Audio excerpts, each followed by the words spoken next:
Welcome, everyone. Thank you for joining us today. I'm Lindsay Haberman. I'm the Assistant Director of Recruitment and Admissions for the full-time MBA program. I have with me two of my colleagues here today with us, Courtney Elms and Taylor Martini. I just kind of want to stop and get a brief introduction. If you can just both tell us a little bit about your background and your position here at Mirage. Sure. I'm Courtney Elms. I'm the Executive Director of the full-time MBA program here at the Mirage School.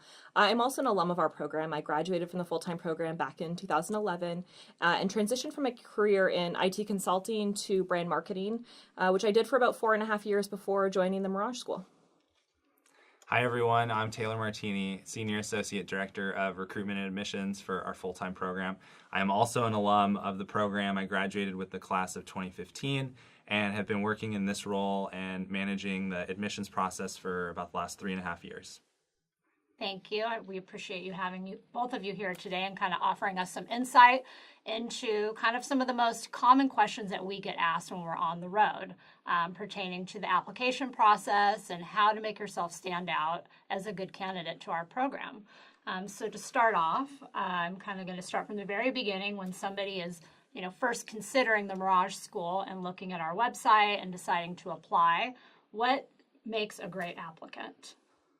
Yeah, so I can kind of jump on that one and then you can add in as well. So I think for me, the first thing that really helps an applicant stand out in the admission cycle is to get to know the school. So to actually reach out and interact with the program office and introduce yourself. And so there's a lot of ways that you can do that.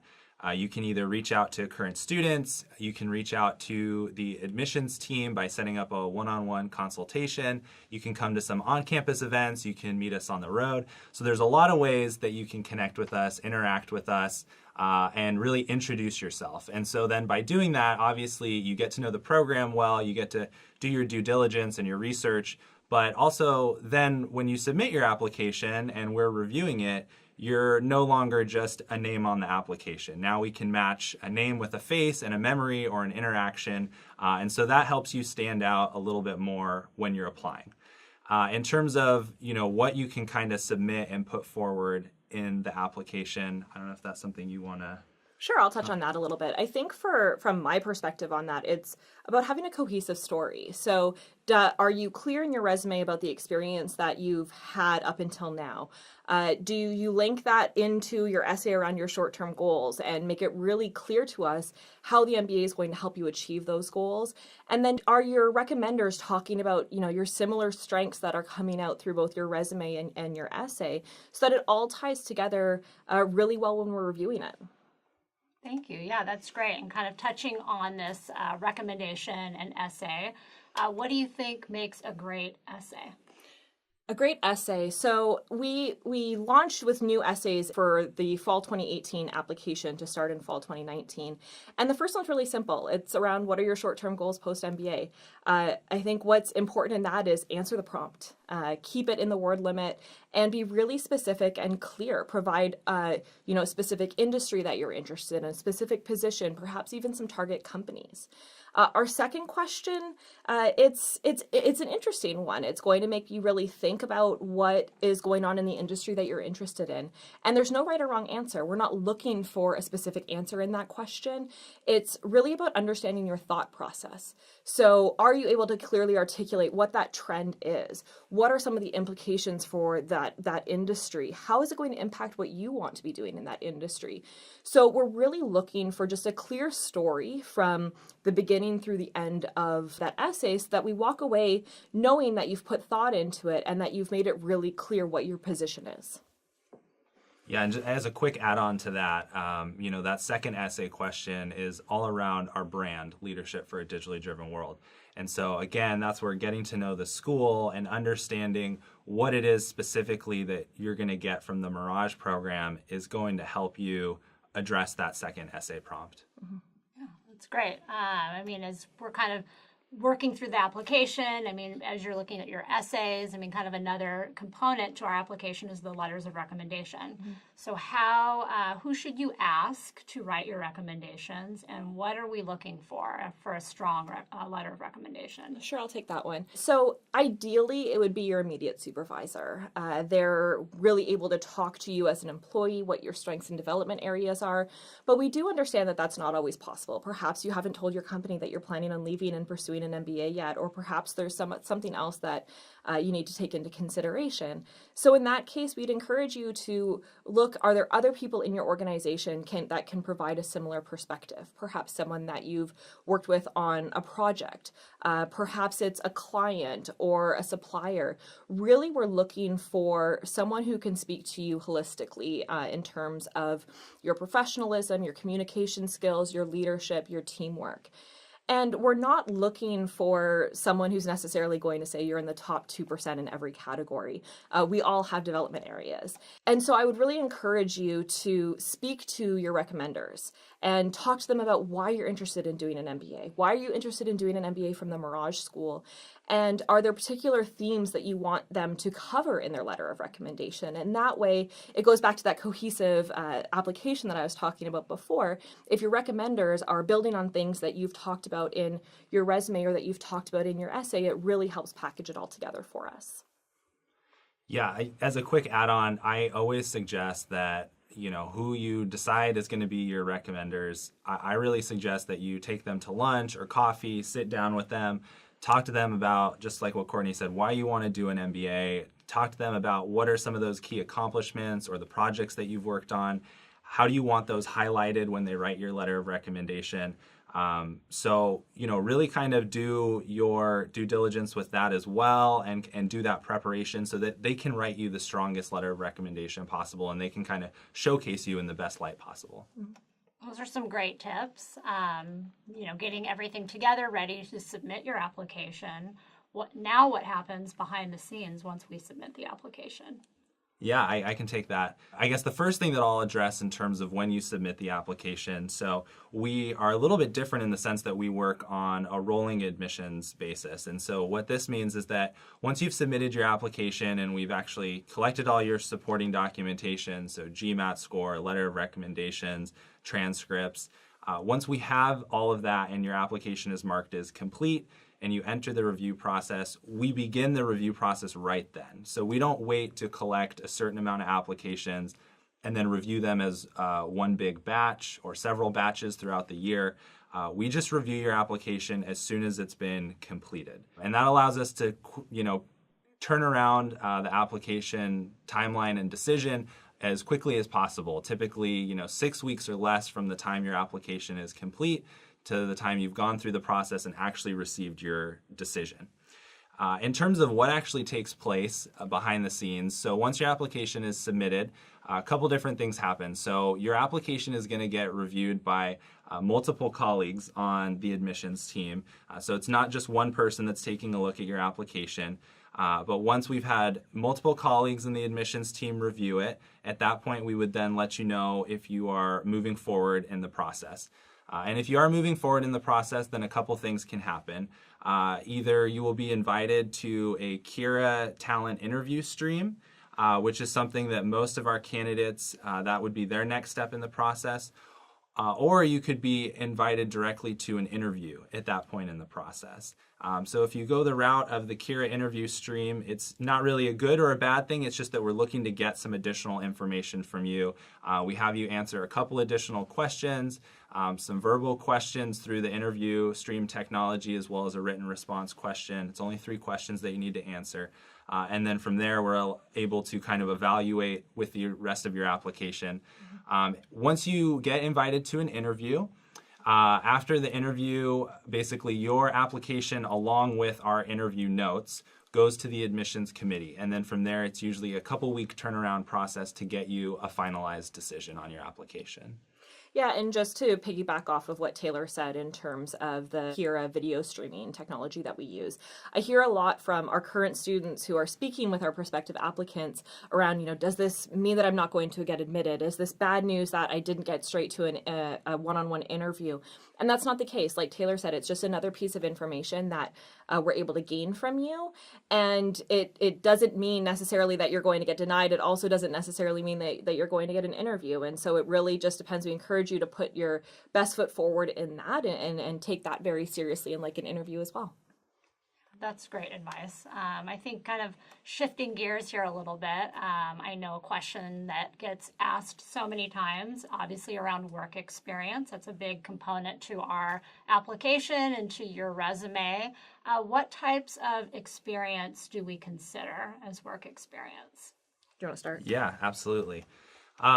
So, I would say typically when we're talking about the class profile and we're sharing, on average, our students have 5 years of work experience. That's specifically looking at work experience post their undergraduate degree. Now, with that said, if you're somebody that is maybe on the less experienced side, you only have maybe 2 years of full-time work experience after graduation, then someone like that, when we're reviewing your resume, we are going to be looking at possibly internships that you had during your undergraduate degree, any activities maybe outside in terms of clubs or other organizations that you're involved with.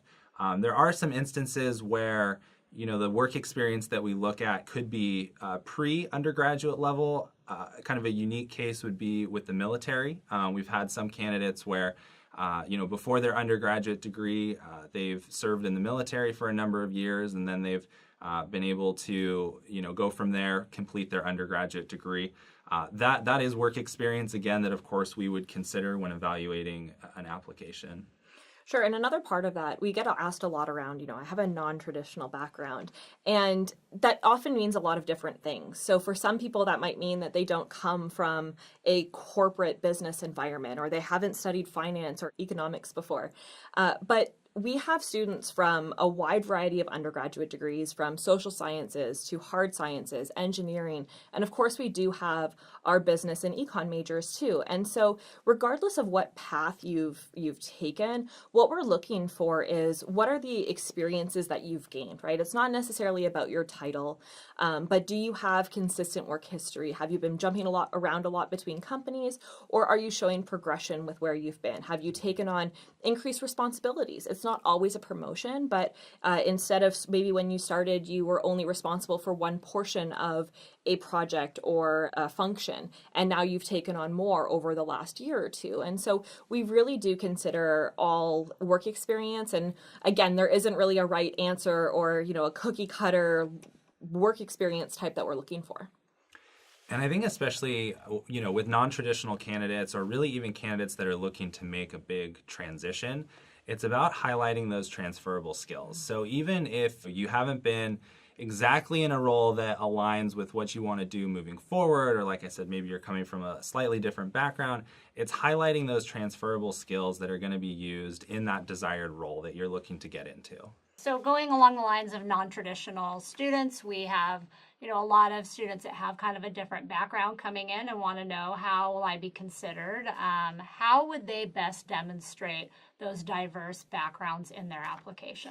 Yeah, I think Taylor just touched on it a little bit. It's around what are the transferable skills, especially if you're looking to move from one industry and function to another. Perhaps you're looking to change only the industry or only the function or both and be a complete career switcher. The reality is probably about 80+% of our students are looking to make some sort of career switch.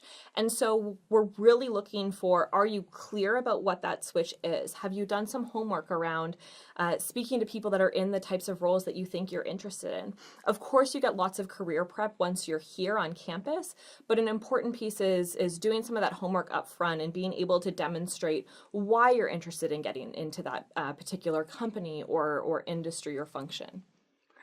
Yeah, I would say utilizing informational interviews, reaching out on LinkedIn, and some other resources that can be used to help you figure out exactly what that target role or position is, and then taking a really good kind of self-reflective look at your background and what are those things that you can pull out to really leverage to pursue desired function or industry. And something Taylor mentioned earlier was around personal consultations. And this is a great area to bring in your resume and meet with someone on the admissions team one-on-one. Think of it as, a mini coaching session around what are the skills that you should be highlighting in your resume? What are the experiences that are important for you to pull out in your application? And we've read tons of applications, we've seen thousands of resumes, and we work really closely with our Career Center as well. And so we have experience in helping you navigate that transition and being able to highlight those specific skills. So if you have any questions about, the career switch that you want to make or about your particular work experience, reach out to us and have a personal consultation. Yeah, I mean, this is a lot of great insight into kind of the different parts of the application. I think, a big question, and obviously, we get this a lot, being cost. What kind of scholarships do we offer our students here at the Mirage School? Yeah, that is a good question and one that we get quite often.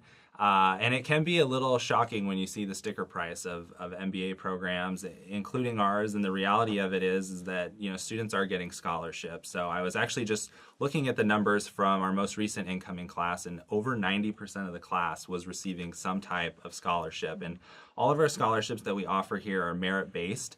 And what that means is it just depends on the overall competitiveness of your application. So we're looking at the GMAT score, we're looking at your undergraduate GPA, your work experience. Everything that you put forth in the application is getting evaluated, not only for admissions, but for scholarship as well.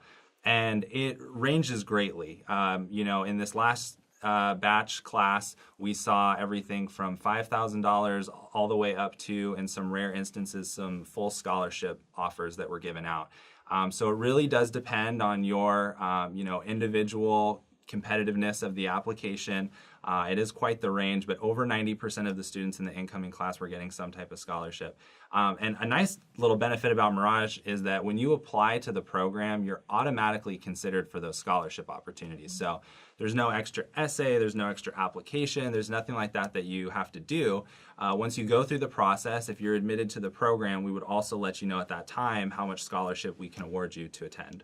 And on a slightly different note than that, we also have someone in our financial aid office. She actually sits right in our building at the business school, and she's dedicated to only graduate business students. And so she's someone that we can connect you with along the road so that you can understand what are some other ways that you can look to finance your degree. Great. Again, that kind of concludes this session, but I wanted to say thank you very much for both of you taking the time out of your day to really offer some great, valuable, insight into kind of the application and how somebody kind of looking at Mirage can stand out. In closing, I think, the next step is obviously to reach out and get connected with us. Many different ways to do that. One being our website and looking for events that we're going to be on the road or on campus. Also signing up, like she said, for a consultation. The best way to kind of put your best foot forward and kind of get the guidance that you need throughout the process. Also, we have a great group of student ambassadors. Please reach out to any one of them. They are a great insight as to what Mirage life looks like. They are living our program, and they are more than happy to have a quick chat with you, meet you over coffee, even invite you in for a class visit to kind of see what that environment looks like. So thank you both again. I appreciate it. And please also stay tuned for future series that we're going to have. We're going to have additional content around our alumni. We're going to have student interaction, also some of our faculty, and of course our Career Center. So please watch out on our website for that. Thank you very much, and we appreciate you taking the time. Thanks.